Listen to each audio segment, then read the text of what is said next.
Davlatimiz rahbarining kichik va o'rta biznesning iqtisodiyotdagi o'rnini oshirish, uni yangi bosqichga olib chiqish masalalariga bag'ishlangan uchrashuvda belgilab berilgan vazifalar ijrosini ta'minlash maqsadida Surxondaryo viloyati soliq boshqarmasi boshlig'i Erkin Narmanov viloyatimizning shahar va barcha tumanlarida tadbirkorlar bilan bevosita ochiq muloqotlar o'tkazmoqda. O'tkazilgan mazkur uchrashuvlarda 730 nafardan ortiq xususiy biznes vakillari ishtirok etdi. Muloqotlar davomida tadbirkorlar tomonidan 50 dan ortiq murojaat va takliflar bildirildi. Quvonarlisi, tadbirkorlarning har bir murojaati soliq boshqarmasi rahbari tomonidan shaxsan nazoratga olindi. Navbatdagi shunday ochiq muloqot Sho'rchi tumanida tashkil etildi. Unda ham kichik va o'rta biznes vakillariga soliq qonunchiligiga kiritilgan o'zgartirishlar to'g'risida batafsil tushuntirishlar berildi. Shuningdek, tadbirkorlarning faoliyati bilan bog'liq muammo va takliflari tinglandi. Aksariyat murojaatlar qo'shilgan qiymat solig'ining salbiy farq summasini qoplash masalasiga taalluqli bo'lganligi bois tadbir ishtirokchilariga ushbu soliqni qaytarish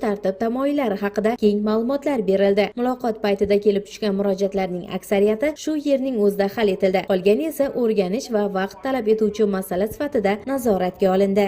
Mana bugun Sho'rchi tumanida tadbirkorlar bilan uchrashish uchun Surxondaryo viloyati soliq boshqarmasi boshlig'i keldi.